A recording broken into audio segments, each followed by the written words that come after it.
Mon frère, ma soeur, c'est important de parler du choix.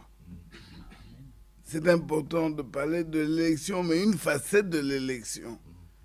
Qu'as-tu fait? Qu'as-tu fait, mon frère? Qu'as-tu fait, ma soeur, pour cela? C'est sa grâce. Tu ne le savais même pas. Tu l'as appris un peu comme les enfants réalisent avec le temps qu'ils nous appartiennent. Un enfant fixe sa mère et il entend la voix du père. Et puis plus il grandit, il se découvre lui-même et il découvre la relation avec le père et avec la mère. Pardonnez-moi de commencer un peu par là. Ma première fille a non, 28 ans, mais je me rappelle encore quand ma femme attendait famille, je jouais de la guitare. Et donc, apparemment, ça adoucit les mœurs. Elle pouvait s'agiter dans le ventre de sa mère, mais dès qu'elle entendait quelques sons de guitare, on voyait les battements s'arrêter. Et petit à petit, elle a su lier ma voix au son de la guitare. Et le jour où elle est née, vous le savez, vous les mères qui avez eu des bébés, à son premier cri, elle a crié, mais avec... elle était inconsolable. Même si on l'a mise pour le sein, elle criait, elle s'agitait. Et je ne sais pas ce qui m'a pris, je peux dire que c'est le Seigneur qui m'a inspiré. Amen. Je me suis mis, après tous les essais des infirmières et les femmes accoucheuses, j'ai fini par commencer à chanter. Et on a vu ce bébé qui était agité. Elle retenait le souffle et puis elle s'est calmée. C'était notre, j'en parle avec beaucoup d'émotion, mais c'était notre première expérience. Je réalisais qu'il y avait une connexion. Je raconte toutes ces choses matérielles en entrée de jeu pour montrer que nous avons une relation avec notre Père. Alléluia. Mon frère, ma soeur, je parlais du choix, de l'élection. Oui, tu t'es découvert, pour la plupart, après un premier ou un deuxième contact, ayant écouté la parole, cherchant à bien comprendre, et puis on se retrouve, tu acceptes que c'est le message du temps de la fin. Oui, c'est vrai, ce que Dieu dit me concerne. Tu te découvres. Oh, avant la fondation du monde, il nous avait élus. Avant que nous ne le connaissions, lui nous connaissait et nous avait aimés et choisis et désignés. Oh mon frère, ma soeur, quelle grâce! Permettez-moi de l'appuyer avec une écriture, c'est dans le psaume 139. Le psaume 139 nous dit ceci. Quand je n'étais qu'une masse informe. Oui, j'aime beaucoup cette expression.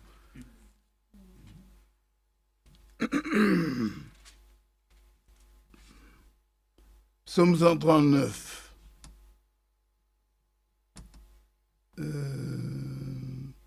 Commençons pour ne pas avoir à tout lire. Commençons au verset... Allez lire à la maison, mais moi je commence au verset 10. Au verset 9, 10, si je prends les ailes de l'aurore et que j'aille habiter à l'extrémité de la mer, là aussi ta main me conduira. Amen. Et ta droite me saisira.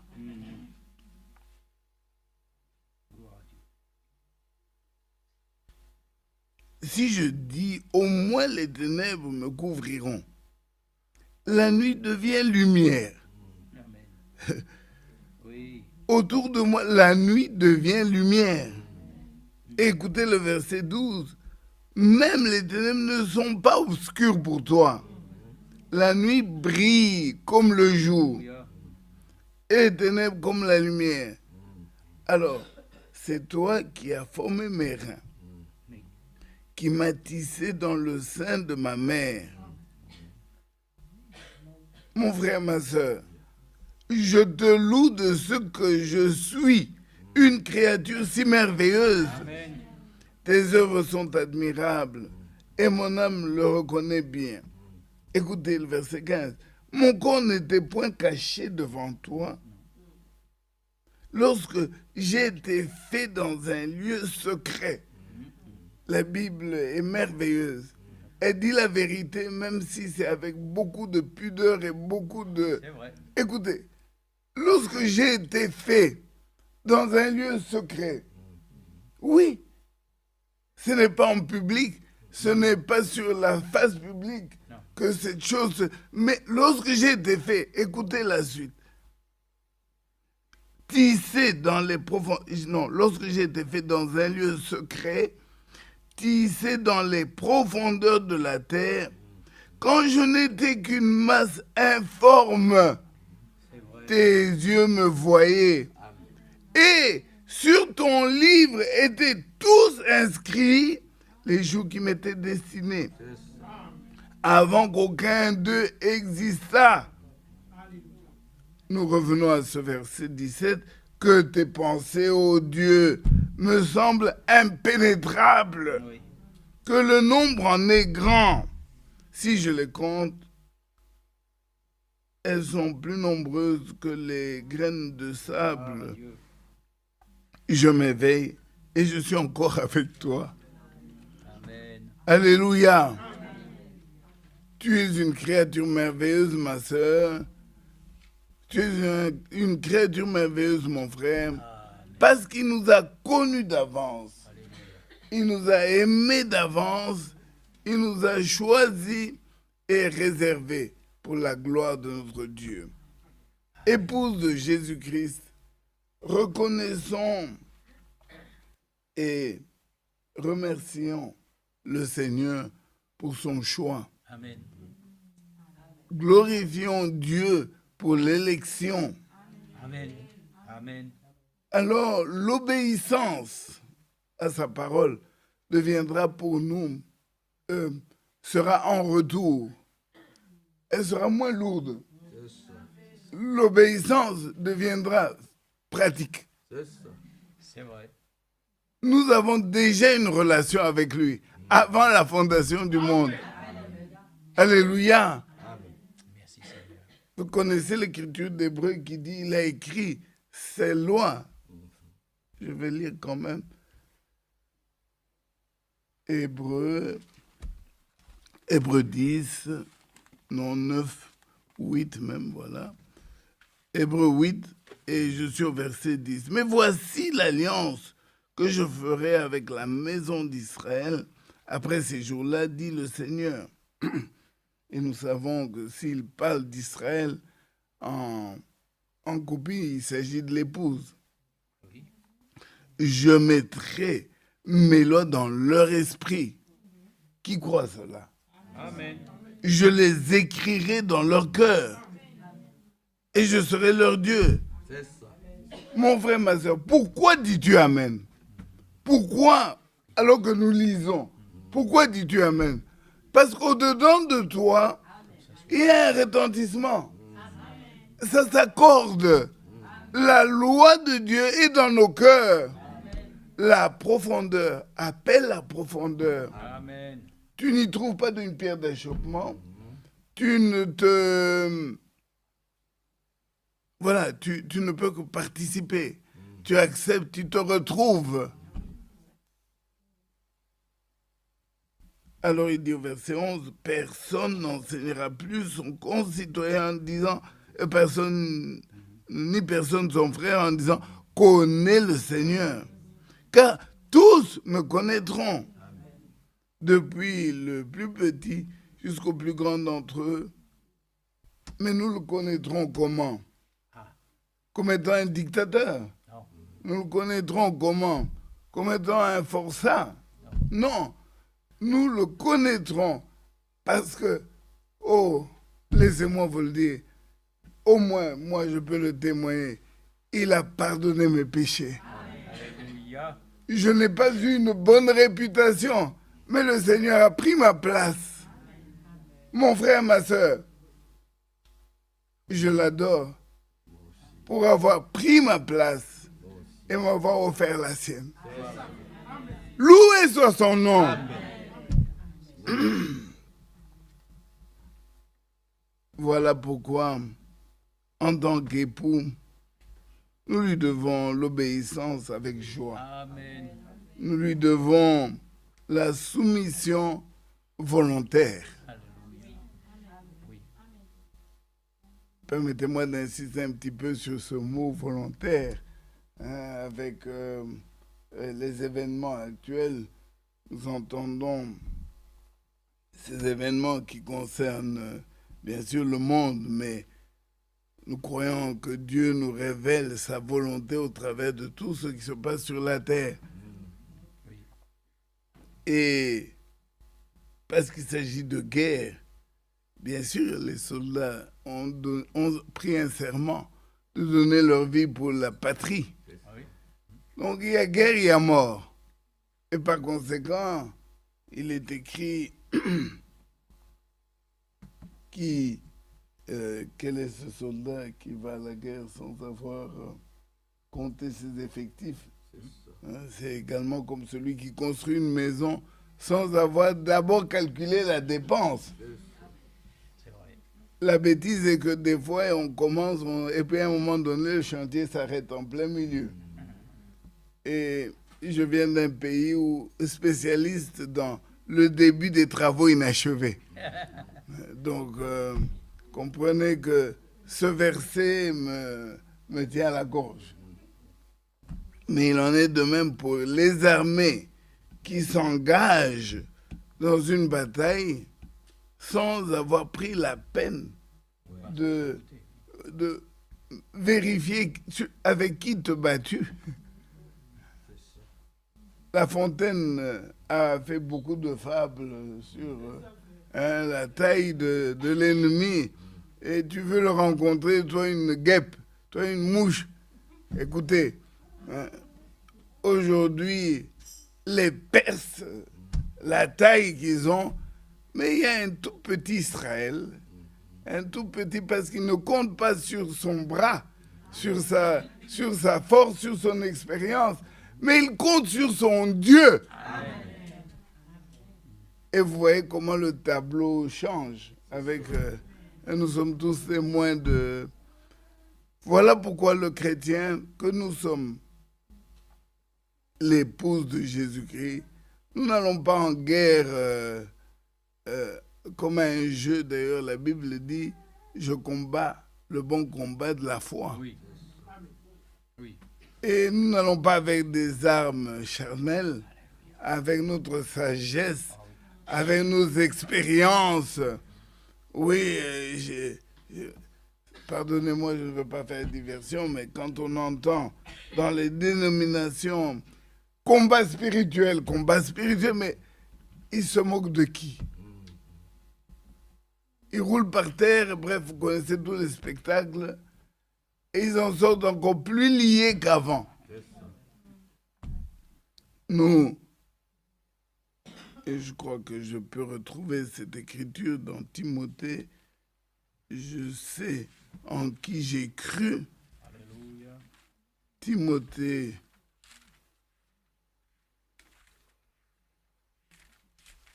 je sais en qui j'ai cru, et c'est Timothée, ça doit être Timothée.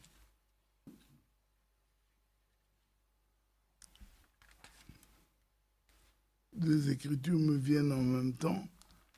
Et, j'ai combattu le bon combat, mais non, je sais en qui j'ai cru. Il a 2 Timothée 1, pardon, 2 Timothée chapitre 1.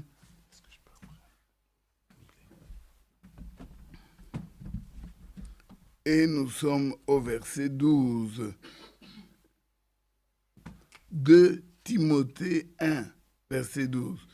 Et c'est à cause de cela que je souffre ces choses, mais je n'en ai point honte. Car je sais en qui j'ai cru. Amen. Et je suis persuadé qu'il a la puissance de garder mon dépôt jusqu'à ce jour-là. Oui, nous combattons le bon combat de la foi dans la victoire. Oui. Nous combattons, c'est vrai, mais nous avons déjà la garantie de la victoire. Parce que comme mon frère l'a dit, je crois dans la parole d'introduction, ou le chant, je ne sais plus, Dieu combattra pour nous. Oui. Même si nous nous engageons réellement, ce n'est pas avec mes muscles. Je ne compte pas sur ma sagesse, Non. mais lui a déjà vaincu. Amen. Souvenez-vous, ce beau tableau, il a écrasé la tête du serpent. Déjà depuis la Genèse, c'était annoncé, il écrasera la tête du serpent et le serpent lui blessera, vous savez quoi, juste le talon. Mais c'est très bien, parce qu'avec ça, blessé au talon, alors il peut maintenant vraiment appuyer. Oui, oui. Gloire au Seigneur. Amen. Et cette victoire, c'est ma victoire, c'est ta victoire, mon frère, ma soeur. Nous ne comptons pas sur mon arc, ce n'est pas sur ma sagesse, ce n'est pas sur mes expériences, mais nous comptons sur sa victoire. Amen. Et pour ne pas rallonger, les armes avec lesquelles nous combattons, nous sommes dans Éphésiens, pardon. Éphésiens 6.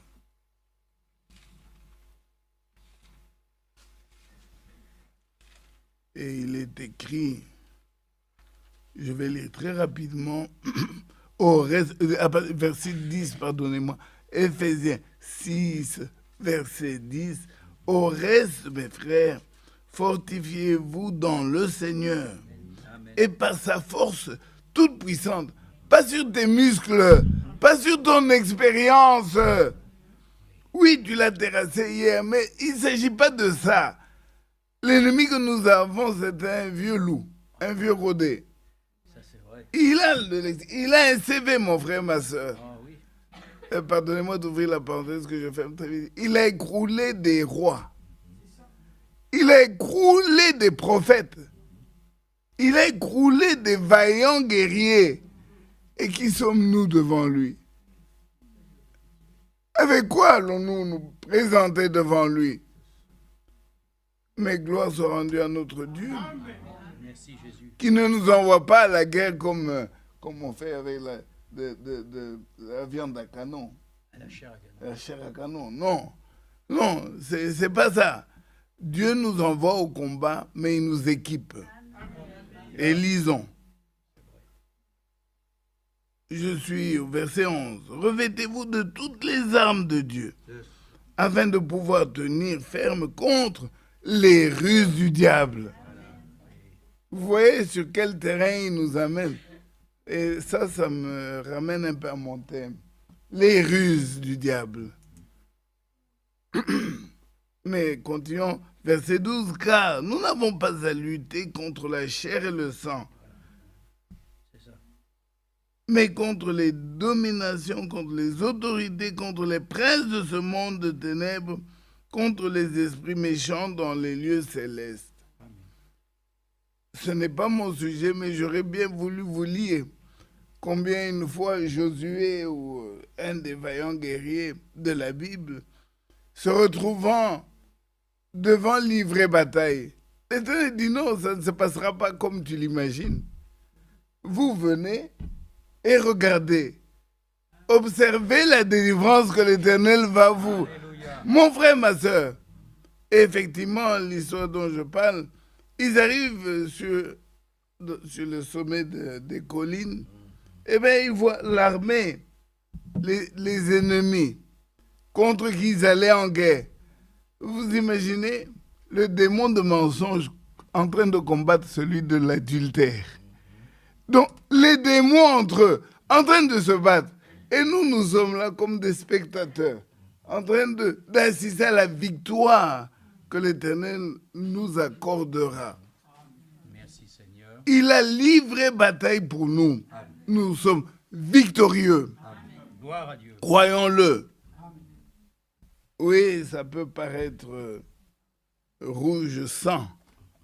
Ce n'est pas un problème. La victoire est acquise. Amen. Alors, verset, je vous épargne. Bon, commençons quand même au verset 13. C'est pourquoi prenez toutes les armes de Dieu, afin de pouvoir résister dans le mauvais jour et tenir ferme après avoir tout surmonté. Tenez donc ferme, ayez à vos reins la vérité pour ceinture. Revêtez la cuirasse de la justice, mettez pour chaussure à vos pieds le zèle que donne Alléluia. l'évangile de paix. Alléluia. Oh mon frère, ma soeur, ce n'est pas une lecture comme un journal, un quotidien. Il s'agit de la parole de notre époux. Alléluia. Prenons-le comme ça. Il s'agit de la parole, des instructions de notre époux. Oui, Seigneur. Revêtez la cuirasse de la justice. Mettez pour chaussure à vos pieds le zèle que donne l'évangile de paix. Prenez par-dessus tout cela le bouclier de la foi, avec lequel vous pourrez éteindre tous les traits enflammés du malin. Oui. Pardonnez-moi d'ouvrir une parenthèse. La Bible ne l'appelle pas seulement notre ennemi, mais elle le qualifie de malin. Il n'est pas seulement notre ennemi, il est malin. Ah oui, oui, oui. Malin appelle, malin évoque une qualité, enfin pas une qualité, je ne sais pas comment dire, une caractéristique. Oui, une spécificité. Une spécificité, merci mon frère, particulier. Il est ennemi, mais attention, c'est un roublard. Ah oui, ça, oui. Non seulement il nous attaque, mais faites attention. Quand il présente, rappelez-vous Ève, quand il présente une facette, il en cache une autre. Il est malin. Même dans le combat, il est malin. Regardez, je ne voudrais pas revenir sur ce verset, on te dit, faites attention, nous n'avons pas à combattre contre la chair et le sang. Parce que ce malin te présente ton frère comme étant ton ennemi. Ce malin, il a l'habitude, il a la facilité de se confondre, hein, de jouer des tours. Mais gloire soit rendue à notre Dieu. Amen. Si lui est malin, notre Dieu est sage. Alléluia. Amen. Dieu ne nous appelle pas à être malin. Non. Il nous appelle à la sagesse pour pouvoir détecter ces pièges-là, C'est vrai.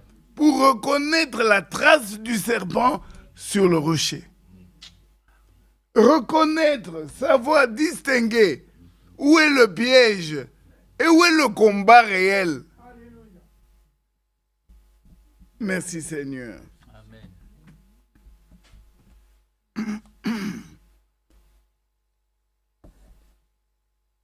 J'étais au verset 17. Oui. Alors, verset 18. Faites en tout temps, par l'Esprit, toujours comme arme, toutes sortes de prières et de supplications. Oui. Veillez à cela avec une entière persévérance et priez pour tous les saints. Ce soir, je peux le dire avec Paul, priez pour moi, 19, afin qu'il me soit donné quand j'ouvre la bouche de faire connaître hardiment et librement le mystère de l'Évangile. Alléluia. Amen. Il y a un mystère derrière l'Évangile. La bonne nouvelle, elle cache un mystère. C'est vrai. Que Dieu nous l'accorde dans les quelques minutes qui nous restent, parce que je ne sais pas combien de temps. Nous voulons connaître Christ dans la puissance de sa parole, dans la puissance de son sang. Amen. Nous voulons connaître Christ dans la puissance de son esprit. Oui. Oui. Et pas la lettre. Et pas une vieille histoire. Oh, pardonnez-moi, vous savez, nous avons beaucoup de dictons dans ce message.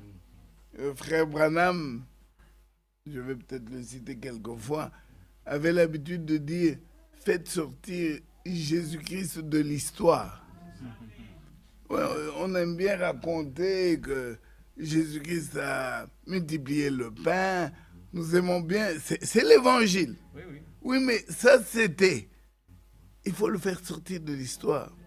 C'est vrai. Actualisons. Jésus-Christ est le même hier, aujourd'hui et éternellement. Amen. Donc prenons toutes ces armes Oui, Seigneur. pour combattre le bon combat de la foi Amen. et pour obtenir la couronne. Oui.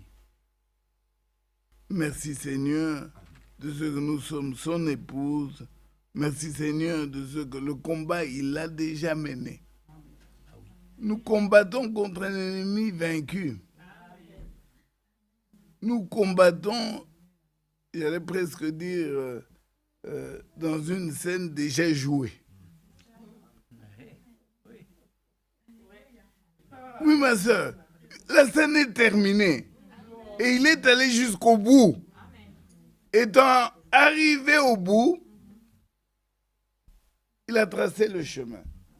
Et de nous engager. Vous savez quoi? Marche dans les traces des pas sanglants. Alléluia. Ne te dégage pas, ne choisis pas autre chose.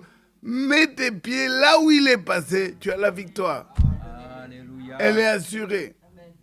Merci, Seigneur. Oui.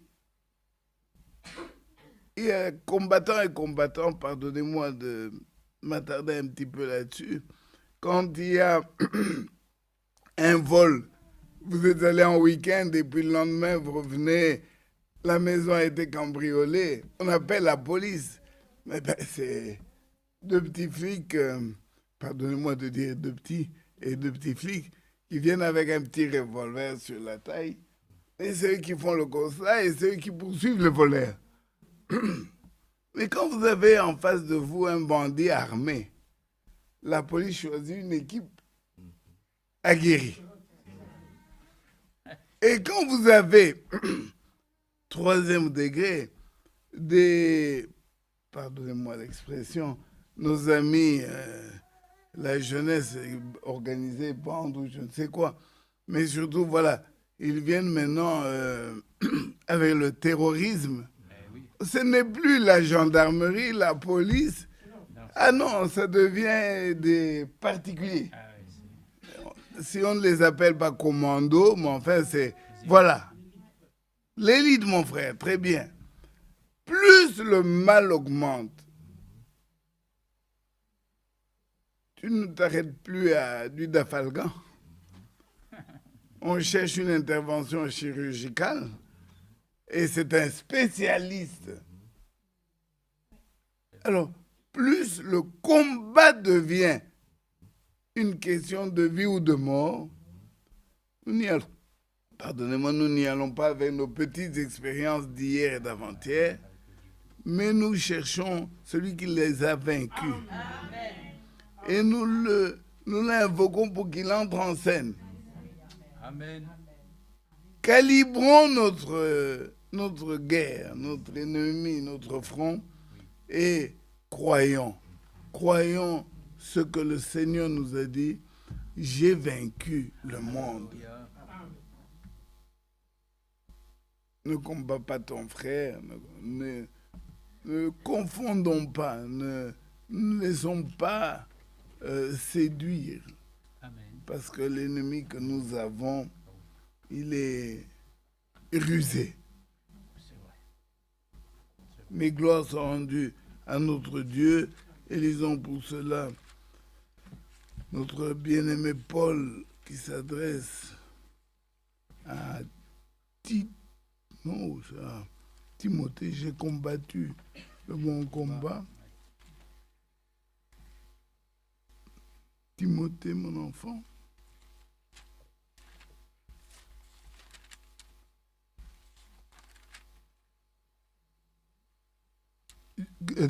Pardon, 2 Timothée 4, et je suis au verset 7.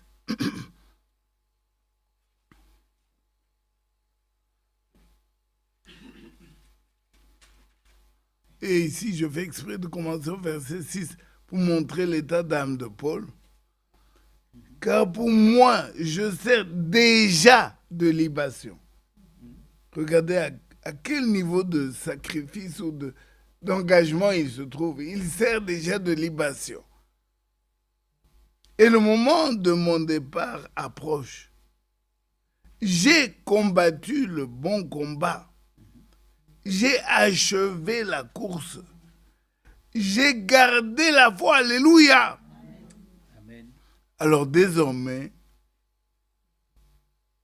la couronne de justice m'est réservée.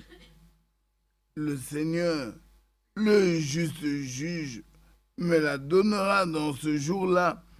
Et non seulement à moi, mais encore à tous ceux qui auront aimé son avènement. Amen. Que le Seigneur nous compte dans ses armées. Amen. Amen. Mon frère, ma soeur, il a fait le choix. Tu n'es pas un élu de l'âge d'Éphèse. Le crois-tu, mon frère? Il ne t'a pas placé dans l'âge de Thyatire. Et je ne vais pas aller avec vous dans l'Apocalypse où il est dit, garde le peu. Retiens le peu que tu as encore.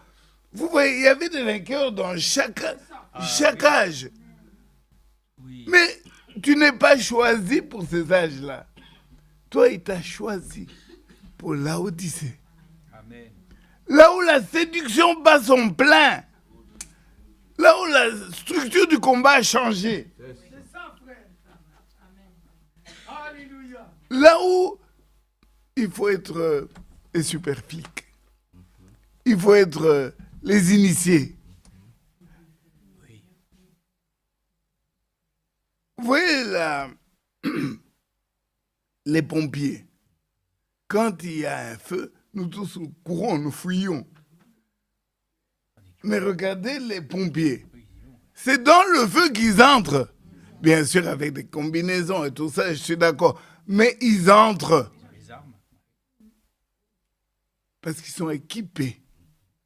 Et toi, ma soeur, tu es équipée. Pour tous les démons qui te font la guerre, tu es équipé. Alléluia. Mon frère, ne crois pas c'est un bruit d'abeille. C'est un bruit d'abeille. L'ennemi la première des tactiques, c'est faire peur. C'est ça. La première des tactiques de l'ennemi, c'est de te montrer que c'est déjà vaincu, qu'il t'a eu. Mais non, tu as avec toi le général là, mon bien-aimé, mon frère, ma soeur. Que Dieu nous donne de combattre le bon combat de la foi et de sortir de la victorieuse. Parce que c'est la troupe des vainqueurs. Amen. Excusez-moi, on va quand même lire Apocalypse 2 et 3, mais en filigrane rapidement là. Regardez, je suis dans l'église d'Éphèse, Apocalypse 2.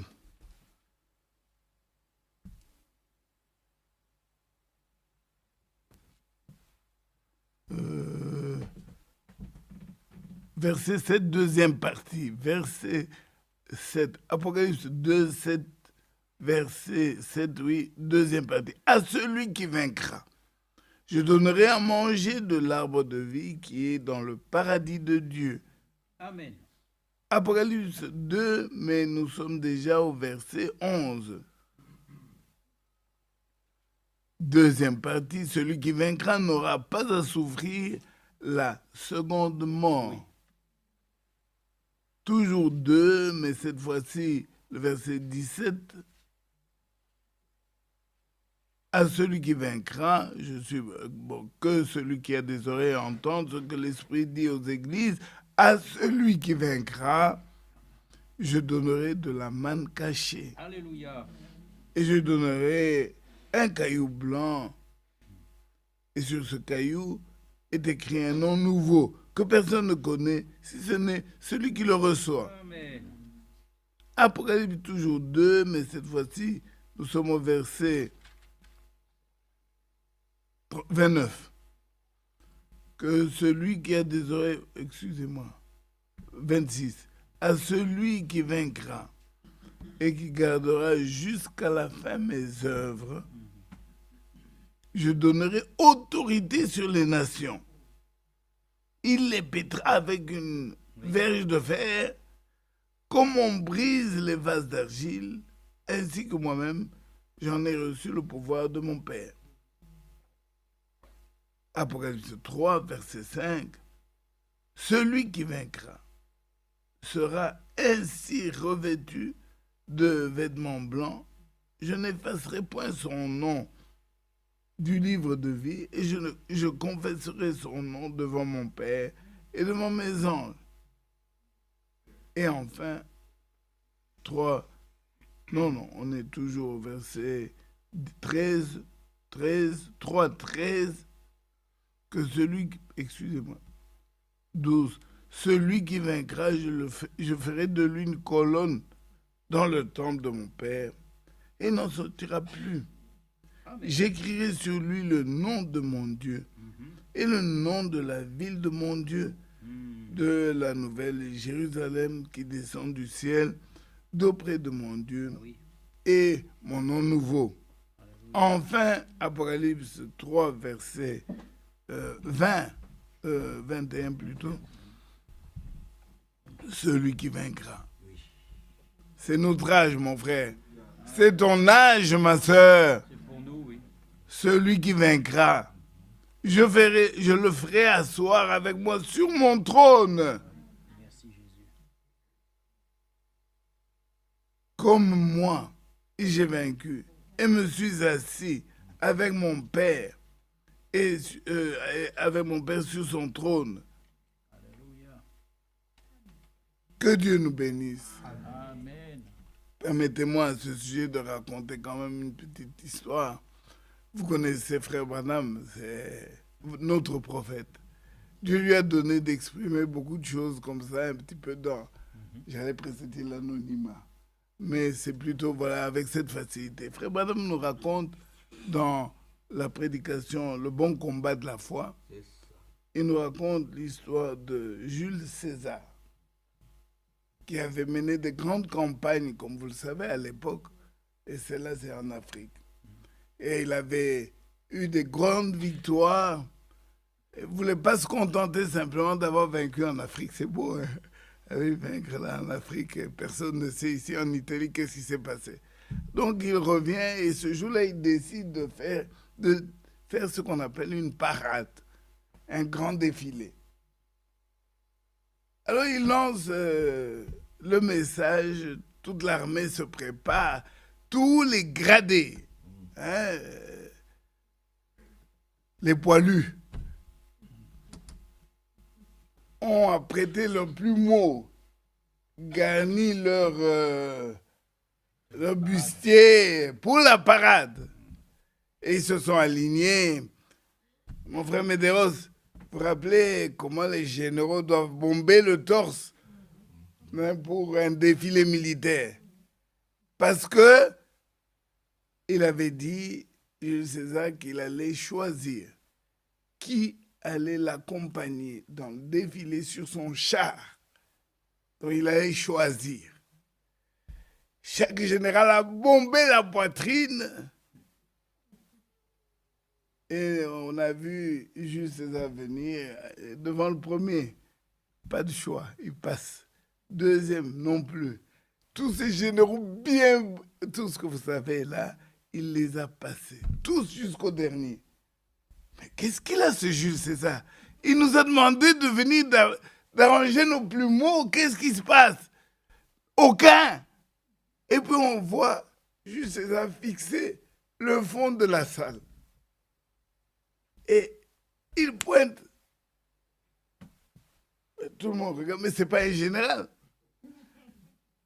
Parmi les sous-fifs, pardonnez-moi mon expression, sous-fif veut dire il n'est pas officier, il n'est même pas, il n'a aucun grade. Quoi. Parmi les sous-fifs, là, il en pointe un. Balafré, amoché, réduit, un vrai combattant, ma soeur. Et il dit, toi, viens devant. Tout le monde se dit, aïe, le pauvre va être puni. Qu'est-ce qu'il a encore fait? Il s'amène, vous savez, quand il y a une parade, il faut être impeccable dans la tenue et tout ce que vous voulez. Mais lui, il vient avec des vêtements, une tenue déchirée, son sac qu'il traîne sur le... Donc, c'est celui-là, il va la ramasser. Mais juste César l'observe et il dit, où as-tu eu toutes ces balafres? Où as-tu eu toutes ces plaies? Et le pauvre Soufi fait les jambes comme une danse, c'est-à-dire il tremble à mourir. Il dit, excusez-moi, mais c'est au combat. Amen. Tourne-toi. Peut-être qu'il n'avait plus qu'un tiers du bras. Bref, vous voyez le tableau. C'est mon frère, c'est ma sœur. Quand le combat était âpre, le combat t'a arraché un doigt, t'a arraché une des vertus de notre Dieu. Vous voyez le combat que nous avons mené. Chacun sait comment lui qualifier ce combat. Et Jules César s'arrête sur cet homme et lui dit, c'est toi que j'ai choisi pour monter avec moi sur le char. Tout le monde se dit, mais qu'est-ce qu'il lui prend, lui? C'est pas normal. Il dit, tu représentes réellement que cette victoire, je ne l'ai pas eue en me la coulant douce. Tu représentes combien ce combat était âpre, mais surtout que j'ai vaincu. Amen. Amen. Christ te présentera, ma sœur.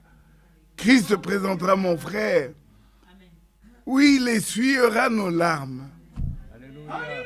À toi qui as perdu un membre, à toi qui as perdu une amitié, à toi qui as perdu une relation, rappelle-toi, il revient.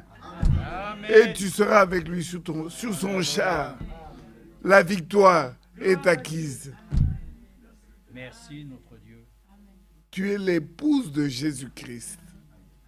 Il ne t'a pas choisi. Que dit frère Franck?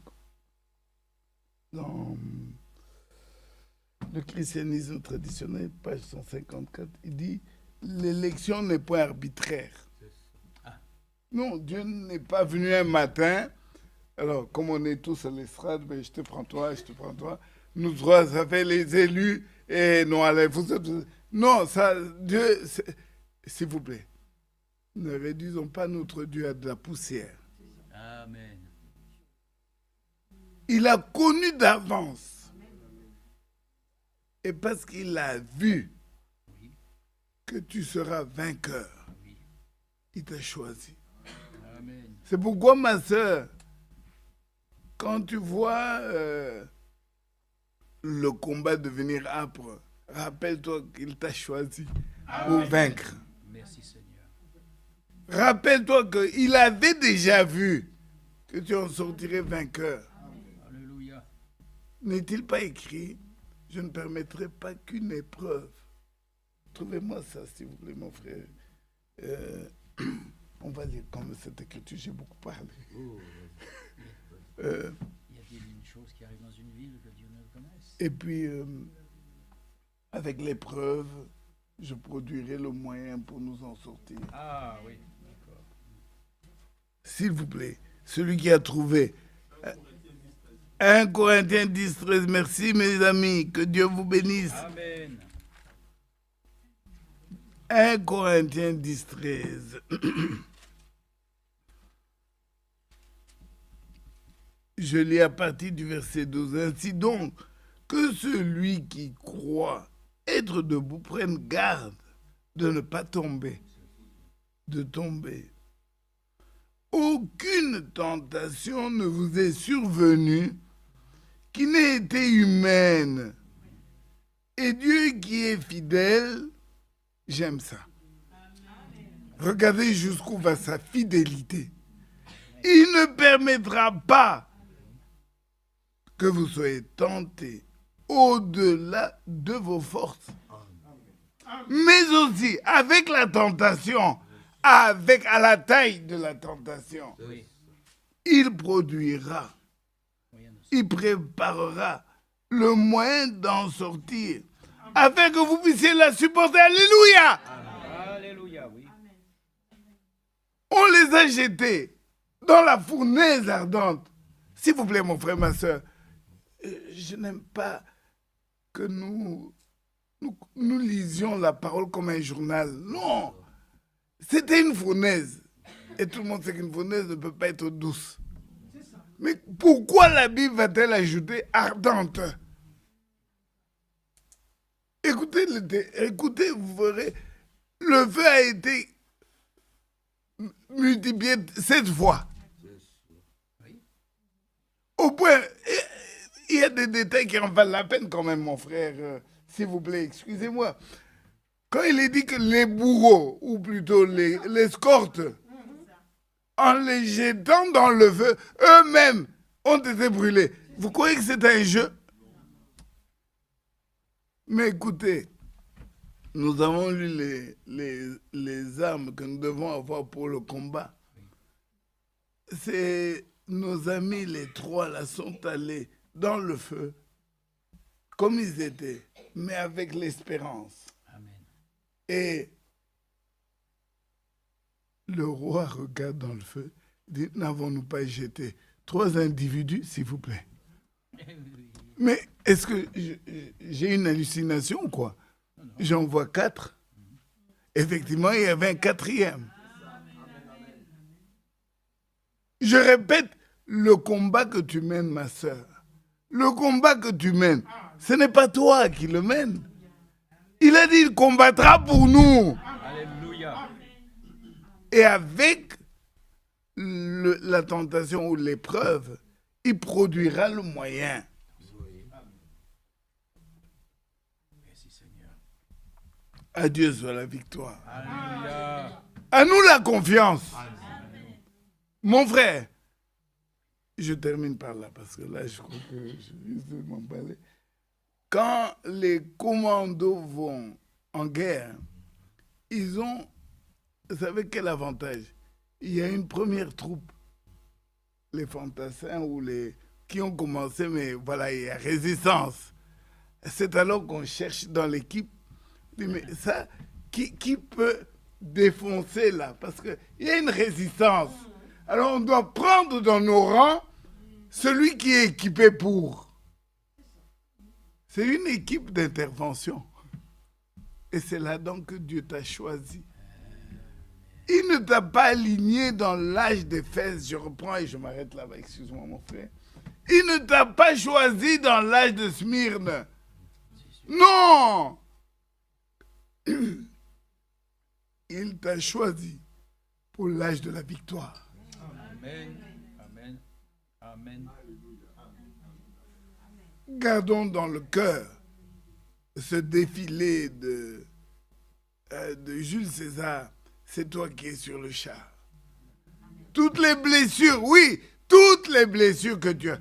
Allez, excusez-moi. Je ne me prêche pas moi, mais laissez-moi quand même vous parler d'une chose. Je me promène avec cette feuille dans ma Bible. Non, mais là, elle me fait défaut. Je vais vous raconter pour terminer. Nous allons adorer notre Dieu parce qu'il est le victorieux de Golgotha. Amen. Amen. Laissez-moi vous raconter, vous lire un texte qui m'a été envoyé par un frère.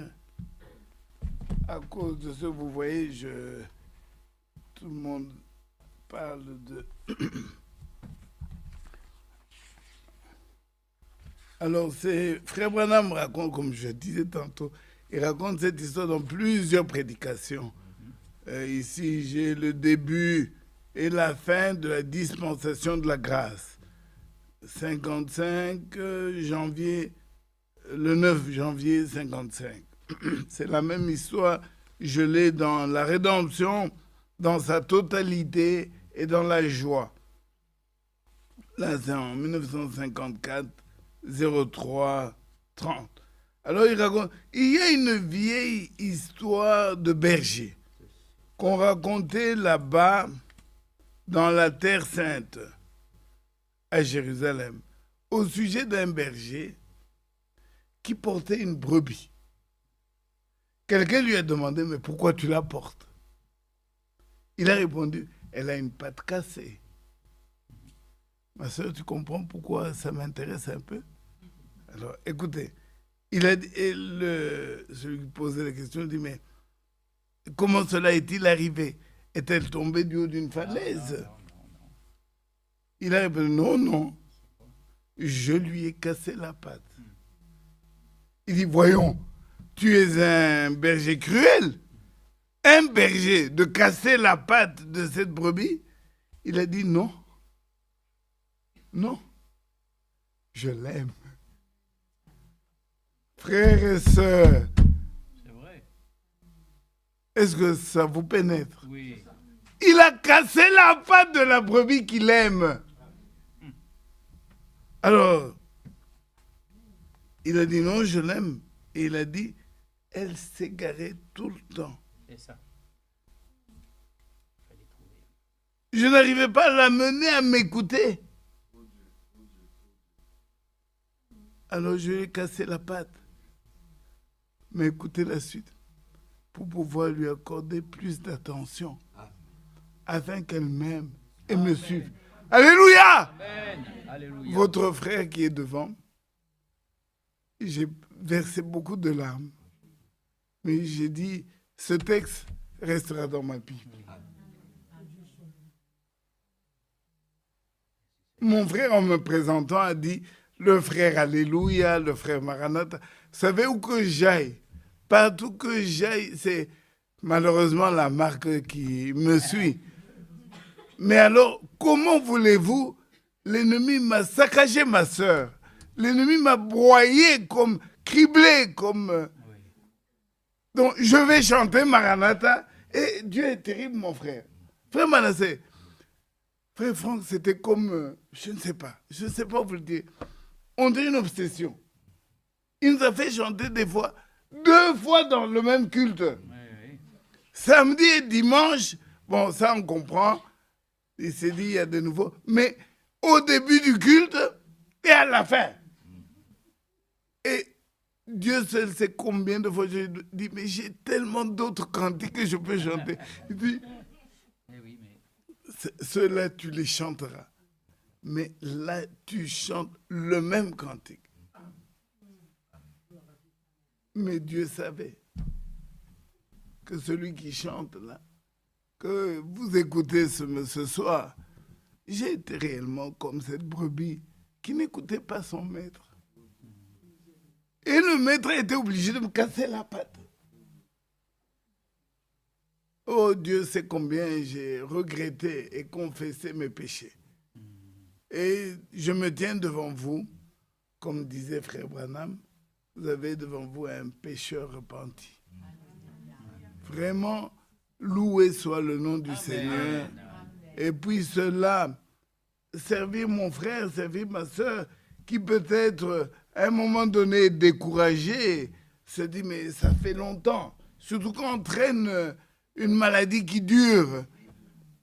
Mais j'ai prié que mon frère, ma soeur, avec l'épreuve, il produira le moyen. Alléluia de sortir, oui. Souvenez-vous, il nous a choisis pour cet âge. Mon frère, ma soeur, quel privilège, quelle grâce. Alléluia. Je t'appelle à sourire. Je t'appelle à être convaincu qu'il combat pour toi. Amen. Et il vaincra. Ô épouse de Jésus-Christ, loué soit le nom du Seigneur. Amen. Et courage. Alors, je termine par le verset que j'aurais lu au début, si. Pardonne-moi, mon frère. Romains au chapitre 1. Et nous allons terminer par là.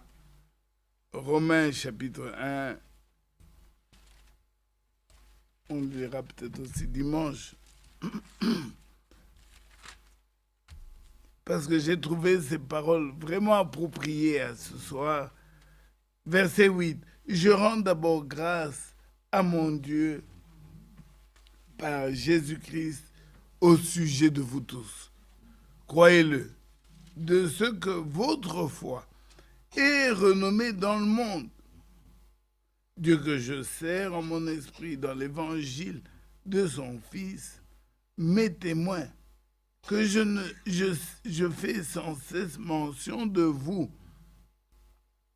demandant continuellement dans mes prières d'avoir enfin, par sa volonté, le bonheur d'aller vers vous. Mon frère Manassé, mon frère Noël, soyez rassurés. Verset 11, je désire vous voir. Amen. Pour vous communiquer quelques dons spirituels afin que vous soyez affermis. Alors regardez le verset 12, moi j'ai entouré ce verset, souligné. Alors qu'il dit tout à l'heure, je voulais voir pour que vous soyez affermis. Regardez le verset 12, il dit, ou plutôt, afin que nous soyons encouragés ensemble. Oui, amen. Je n'ai pas de leçon à vous donner, non. Je viens ici pour entendre les beaux témoignages de Jésus-Christ.